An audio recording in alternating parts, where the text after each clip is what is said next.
सभी भक्तों को राधे राधे। तो चलिए चलते हैं, आज हम अनंत चतुर्थी की कथा सुनाते हैं। प्राचीन प्राचीन समय में एक ब्राह्मण पति पत्नी रहते थे।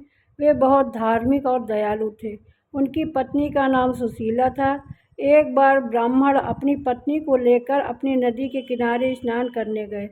वहाँ पर उन्होंने देखा स्त्रियाँ अनंत चतुर्थी का व्रत कर रही हैं। तो सुशीला ने उन स्त्रियों को व्रत का महत्व पूछा। तब स्त्रियों ने बताया, आज भाद्रपद की चतुर्थी है। इस दिन भगवान विष्णु अनंत रूप धारण करके पूजन किया जाता है। जो स्त्री पुरुष व्रत की श्रद्धा से करते हैं सभी कष्ट दूर हो जाते हैं।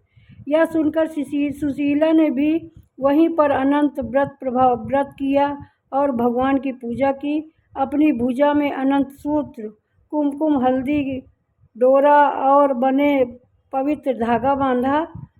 और व्रत करने के बाद जब लोग अपने घर लौटे तो देखते हैं कि उनका जीवन सुख समृद्धि आ गया है। घर में धन धान्य की कमी नहीं रही। लेकिन अब स्वभाव थोड़ा सनसनीय था। उन्होंने देखा अचानक इतना धन कैसे आ गया, और उन्हें पता चला कि अनंत भगवान की कृपा से हुआ है। या तो उनकी पत्नी से कहा, यह सब तुम्हारे धागे का जादू है, इसमें भगवान विष्णु का कोई हाथ नहीं।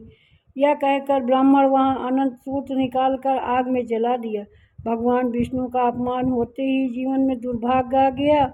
जो समृद्धि मिली थी वह धीरे धीरे नष्ट हो गई। परिवार दुखों का पहाड़ टूट पड़ा।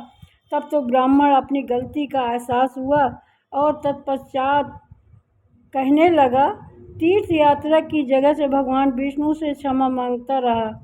अंत में वह सच्चे मन से अनंत का व्रत किया और इस तरह से श्रद्धा अनंत सूत्र बांधा जाता है पुनः मुख होकर। और व्रत का महत्व क्या होता है? इस दिन भगवान विष्णु के अनंत स्वरूप की पूजा की जाती है। और व्रत करने से व्यक्ति अपनी भुजा में 14 गांठ वाला धागा बांधता है। सुख समृद्धि दीर्घायु सौभाग्य प्रतीक होता है।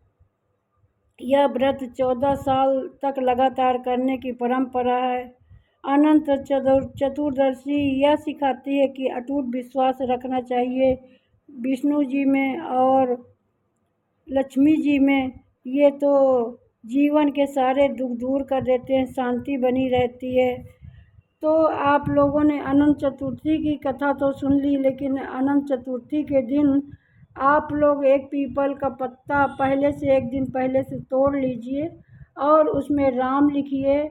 राम लिखने के बाद आप हनुमान जी के मंदिर जाइए दक्षिणी मुखी।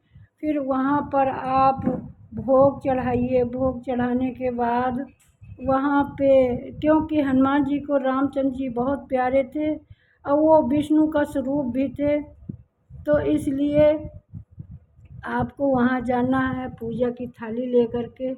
एक घी या तिल का तेल का नहीं, कड़ू तेल का दिया ले जाइए। आप वहाँ जलाइए और जला करके जो पत्ता पीपल का था उसमें केसरिया रंग के सिंदूर से राम लिखिए और राम लिख करके रख दीजिए। राम लिख के रख देने के बाद आप क्या करिए कि आप वहीं पर प्रसाद चढ़ाइए और 108 माला का जाप भी करिए। जाप करने के बाद आप वहाँ पर बैठकर आरती पूजा करके आइए। आप पहले या तो सुबह कर लें तो ज़्यादा बेटर है। अगर आप सुबह नहीं कर सकते हैं तो शाम को कर सकते हैं। और शाम को करने के बाद अपनी श्रद्धा के अनुसार ही किया जाता है। अगर आप शाम को नहीं कर सकते, शाम को ज़रूर से ज़रूर करें अगर सुबह नहीं कर सकते तो। और इस तरह विष्णु भगवान प्रसन्न होते हैं। शनिवार के दिन पीपल के नीचे दिए जलावें, क्योंकि लक्ष्मी जी और विष्णु भगवान दोनों ही पीपल के नीचे आते हैं शनिवार को। और रोज़ तो कुलक्ष्मी रहती हैं, लेकिन शनिवार के दिन लक्ष्मी और विष्णु भगवान रहते हैं पीपल के नीचे। तो इस दिन पीपल के पत्ते नहीं तोड़ने चाहिए, ना ही तुलसी जी को डिस्टर्ब करना चाहिए, ना तुलसी के पत्ते तोड़ने चाहिए। तो यही सब कहानी है अनंत चतुर्थी की।